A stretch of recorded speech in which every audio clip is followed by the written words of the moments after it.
This is an attempt to articulate a specific criticism about how Terraria works at a fundamental level. I'm not interested in whether people like it, or how much time they've spent with it. I'm interested in what the system does. I hope to convince you in my own way that Terraria's opacity makes the game less playable and enjoyable for players, and is instead better understood as a great many ideas that the devs thought were nifty crammed into one ill-fitting engine. With the preamble out of the way, the wiki is fan-made. Let's start there. Let's ask why. Relogic has always operated under the basal assumption that their game was meant to be discovered as opposed to learned diegetically. You are meant to be confused.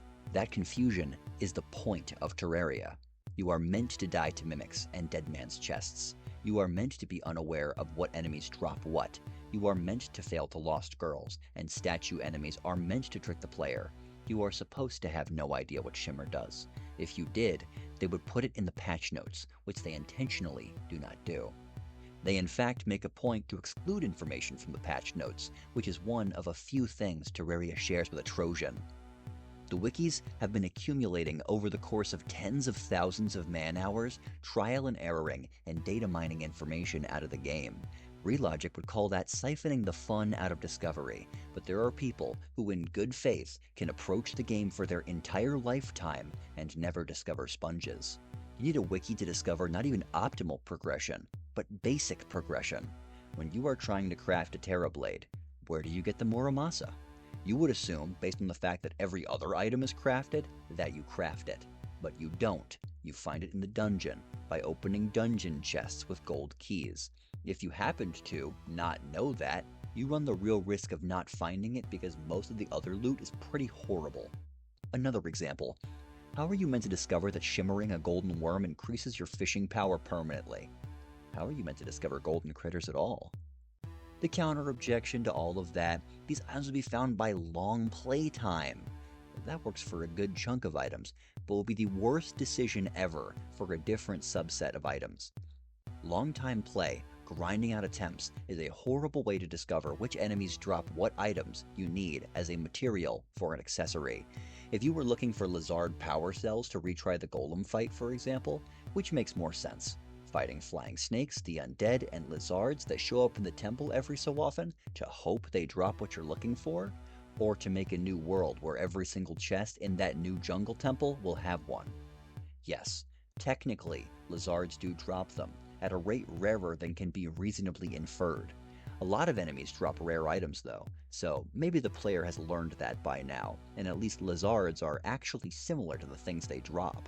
You couldn't possibly guess that the Broken Hero Sword is dropped by Mothron, or that Dark Shards and Light Shards are dropped by mummies in a hallowed and corrupted desert respectively. You really have no way to discover things that don't have a tell if you are unlucky. How could one ever discover the dirtiest dirt block? Well, that's an Easter egg, so let's get more pragmatic. Imagine a person who wants to defeat Moonlord with Zenith because it's the final upgrade to their sword. They can tell because it isn't labeled material. Well, they have no way to know that Meowmere and Star Wrath are both rarely dropped by Moonlord, and that's an impossible task. Maybe they just guess? But if we're operating off of who guesses what, then the game is more just flashing colors gesturing towards visuals that are hypothetical representations of adumbrations of mechanics, and that, I'm confident, is not what Relogic was going for. They want you to play the game with friends. They want friends to be better than you and have done things you never bothered to. They want the game to be seen by so many eyes that discovery is an inevitability, with rarities ranging from enchanted swords to the loot tables of Easter egg bosses. There is supposed to be a guiding hand in the game, but Relogic doesn't want to bear that burden and hold itself to the standard of making their game readable. Because that would mean they need to spend time doing something other than what they personally think is fun or funny, like coding in a new accessory that makes players make dog barking sounds, or having female NPCs become ornery and cruel during blood moons, unless they're a childless party girl because they're supposed to be PMSing. Hardy har har. That choice has consequences, but you don't need to be a game developer to see that. The fluid dynamic engine of Terraria is unfinished, in a way that most indie devs who cared would think is unacceptable. but the people who are invested enough to continually write the wikis of Terraria find it exploitable enough to be worth researching manually. This is something they do a decent amount. Players will discover a glitch that gives infinite money, or the ability to climb into the jungle temple early, or completely break the movement engine to deal absurd amounts of damage, and the Terraria devs will simply go, "Huh, this is now a feature." A lot of people will call that fun, or the devs actually listening, but I think it's closer to the devs going, well, as long as no one is mad at us, this doesn't require our attention. As long as it doesn't affect our profit margins, this concern is beneath respect. That's my opinion. It seems like Terraria devs play their game a decent amount, and to them, it must seem unthinkable that anyone doesn't know Terraria by now. The idea of dealing with things like how to get something you don't already know where it is, or how to, with quality of life features, make respawning not feel clunky and strange where you set an unskippable timer, isn't a factor for them. They are instead committed to adding more for people who write everything down. They don't need to include commands in the text menu for playing rock, paper, scissors, but they do. It's what, to them, Terraria is. Terraria is a large cluster of half-baked ideas they like and hold no obligation to make that cluster intuitive for anyone else. It's not a factor for them to teach someone how to get beetle husks or how to craft a bed, because those things are technically in the game. They can say they've done their due diligence for the experience they intended. They don't care if it's possible to defeat the twins with true melee. They intended you to beat it with ranged options. They don't care if you have a cool way of bypassing the wall of flesh. They'll just insta-kill you if you are too far away. They don't care if you import gear from a different character on a lower difficulty. It's not a factor for them. The game legitimately is trivial, no matter what you are doing, provided you follow the instructions of exploits people have known forever. It's so bad that a lot of people don't consider a Terraria player to be legitimately good at the game unless they've beaten fan-made mods which make the game harder and remove basic exploits to the AI. This is especially challenging if the mod isn't famous, because if the mod is famous, players will learn the exploits of the mods wiki. It's created a culture of ever-evolving complexity and consequence that is continually mitigated by Terraria as a system being so fundamentally exploitable. You can teleport, create barriers that you can shoot through and your opponent cannot. You can destroy enemy movement behavior by clipping into solid blocks. Yet even with all these issues being known for a decade, people still give the devs props for how little they patched the game. This leads me to a hypothesis that I can't possibly prove with the little resources that I have. I think the players of Terraria, for the most part, don't enjoy completing the game. They don't find joy in the challenge that it provides.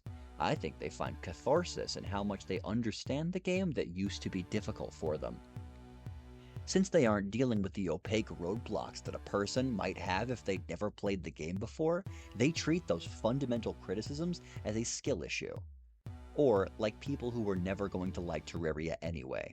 Which is ironic, because the sort of people I am describing actually dislike Terraria more than most people. They avoid aspects of the game that most people would engage with and find joy in because they don't know how useless they are. Someone who is playing the game just messing around with wires and seeing what connects to what and how it spawns rabbits is going to find more joy than the person who already knows the best farm setups for one particular mob. This knower had their fun a while ago. They can't get it back. If they experimented with wires, they would just find it frustrating and trivial that nothing does anything dynamic that they didn't already know. It's because Terraria is a deeply shallow game. The tools you are given in this game, for the most part, are good for 1 to 3 purposes that are hard-coded by the game and cannot be used in ways they didn't intend. You simply cannot summon an Eclipse pre-hard mode if you get a solar tablet. You simply cannot break a tree with a pickaxe or a drill. You simply cannot find Plantera's flower before you are supposed to. It doesn't spawn. And even if you could, it would not matter. The game does not care what you are doing and what you are doing it with. Enemies have at most 7 attacks, and if you know them, they are incapable of surprising you. Loot tables are fixed, and nothing you can do can make the enemy drop something they were not supposed to. If you go down a platform, they go down a platform. If you jump, they jump. I would not be surprised if Terraria was composed of a huge cluster of elif statements, because with certain groups of items one would intuitively assume would follow engine dynamics, nothing happens. If you throw in any item that the devs didn't hard-code a Shimmer variant for in Shimmer, nothing happens. You have multiple accessories that let you jump different ways in different amounts, and sometimes you don't get both jumps, because they didn't know what it means for the A button or spacebar to mean two things at the same time. If you break the game down to its bare essentials, it's borderline call and response, with various independent systems just shoved into the game that don't meaningfully interact with each other. You will never get corrupted chlorophyte or hallowed chlorophyte because they were added in different updates and the devs never considered what that could mean. There are multiple things that spread and compete for blocks like dirt, and they simply don't do anything. I can summarize it in a sentence. Almost nothing in Terraria does anything, but there are many things to do.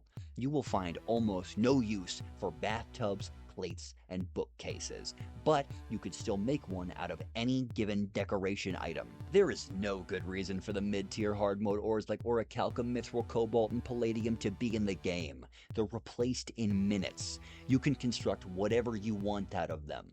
I think that shows the priorities of the devs, superficially bloating in items the player could never reasonably find, all to make a game that isn't really designed to be played. It's designed to be fodder for people to discover, and what is discovered is interesting for all of a few seconds. You can get that joy simply by looking at an item on the wiki page, as opposed to finding it after hundreds of hours of trial and error. If you disagree with this, that's fine. The point isn't consensus. The point is whether the criticism itself makes sense on its own terms. If you've had a different experience with Terraria, or if you think I've misunderstood what the system is doing, or what it meant to do, I'm interested in hearing why. If nothing else, I hope this gave you a different way to look at something you already know well.